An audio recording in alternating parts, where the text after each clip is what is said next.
সুপ্রভাত বন্ধুরা, আজকে একটু অন্যরকম ভিডিও নিয়ে চলে এসেছি।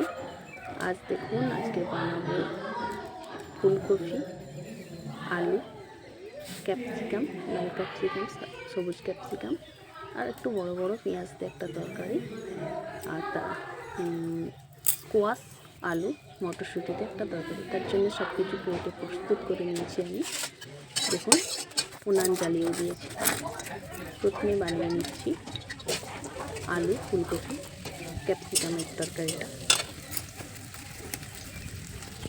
আলুটা কড়াই দিলাম, ভালো করে নাড়াচাড়া করছি। সামান্য হলুদ নুন দিয়ে আলুটাকে ভালো করে ভেজে নেব।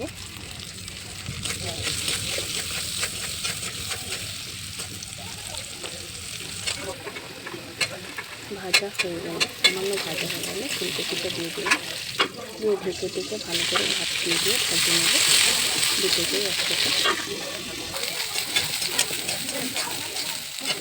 ভালো মতো ভাজা হয়ে গেলে ক্যাপসিকাম, লাল ক্যাপসিকাম, সবুজ ক্যাপসিকাম দুটোই দিয়ে দিলাম এবং বড় বড় কেটে রাখা পেঁয়াজটাও দিয়ে দেবো।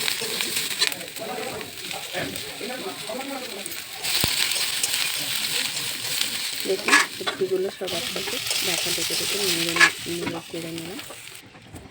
ভালো করে মজে গেছে, লাভিয়ে নিলাম।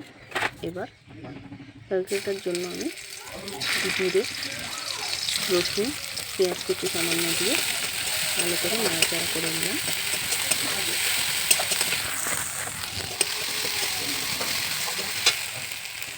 এরপর এতে দিয়ে দিলাম সামান্য আদা আর টমেটো, সঙ্গে দিয়ে দিলাম নুন, হলুদ, জিরে, লঙ্কা। ভালো করে কষা হয়ে গেছে। এবার এতে সব সবজিগুলো, নেড়ে রাখা সবজিগুলো দিয়ে দিলাম। ভালো করে আরেকটু নাড়িয়ে চাড়িয়ে নিলাম। ভালো করে কষানো হয়ে গেলে জল ঢেলে দিলাম। জল দিয়ে চাপা দিয়ে দেবো, যাতে তাড়াতাড়ি সেদ্ধ হয়ে যেতে পারে সবজিটা এবং গন্ধটাও সুন্দর থাকবে। দেখুন, মোটামুটি হয়ে এসেছে। সামান্য একটু গরম মশলা আর চিনি দিয়ে দিলাম। দেখুন, কালারটা খুব সুন্দর লেগেছে। হয়ে গেল। দ্বিতীয় তরকারিটা বানানোর জন্য আমি আলু প্রথমে দিয়ে দিলাম।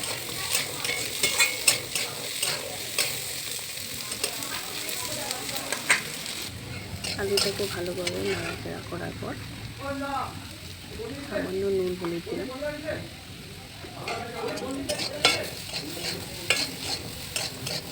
নুন, হলুদ দিয়ে আরও ভালো করে নাড়াচাড়া করে নিলাম। না হচ্ছে, মোটামুটি হয়ে যাচ্ছে। তারপরে আবার ভালো করে ঢেকে কষিয়ে নেব। দেখুন, ঢেকে নাড়ার পরে আরও মটরশুঁটিটা দিয়ে দিলাম। আরও ভালো করে একটু নাড়াচাড়া করে নিলাম।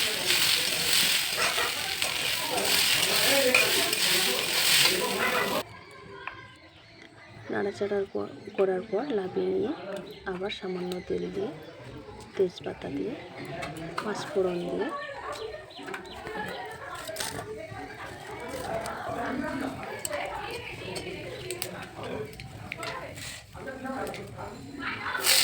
পেঁয়াজ কুচি আর এই তরকারিটা করবো কাঁচা লঙ্কা কুচি না দিয়ে। এটা গুঁড়ো লঙ্কা দিয়ে করেছি, তাই এটা কাঁচা লঙ্কা কুচি না দিয়ে করছি। পেঁয়াজ কুচানো কাঁচা লঙ্কা কুচিনা দিয়ে দিলাম। ভালোভাবে নাড়াচাড়া করার পর যখন পেঁয়াজটা ভালো নাড়া হয়ে গেছে, ওতে দিয়ে দেবো সামান্য জিরে আর টমেটো।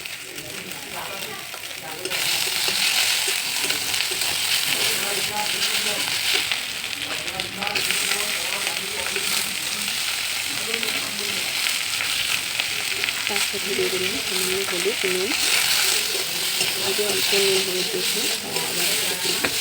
এটা ভালো করে টমেটোটা গলা হলে টমেটোটা একটু কাঁচা সবজিগুলো দিয়ে দিলাম। স্কোয়াশ, আলু আর মটরশুঁটি এটা দেওয়ার পর ভালোভাবে নাড়িয়ে চাড়িয়ে নিলাম।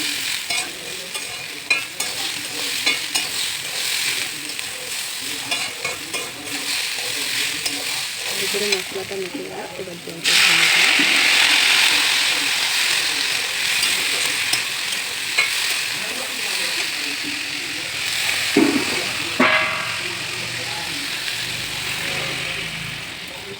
ঢেলে আবারও এই তরকারিটাকে ভালো করে নাড়াচাড়া করে নিয়ে ঢেকে দিলাম। আর বানাবো এটা তেঁতুল, কালো তেঁতুল আছে আমার, পুরানো কালো তেঁতুল দিয়ে কাল এনেছিল নদীর বাটা মাছ। সেই বাটা মাছটাকে একটু টক বানাবো, সেই জন্য একটু অল্প তেল দিয়ে একটুখানি শুকনো লঙ্কা আর পাঁচ ফোড়ন দিয়ে টকটাকে বানিয়ে নেব। ওটা দেওয়ার পরে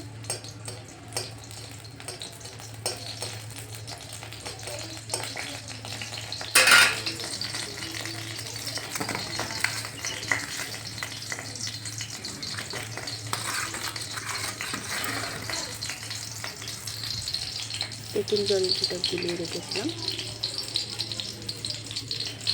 ওটা দিয়ে দেবো। তার জন্য সামান্য হলুদ আর নুন দিয়ে দিলাম। তারপর জলটা ঢেলে দেবো।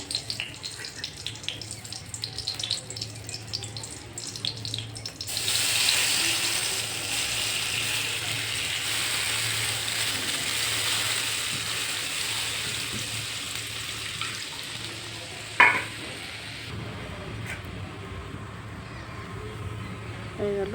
এবার তেঁতুল জলটা ভালো করে ফুটলে মাছগুলো দিয়ে দিলাম।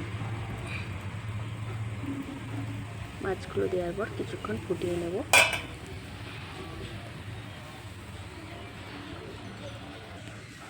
দেখুন টকটি প্রস্তুত হয়ে গেছে।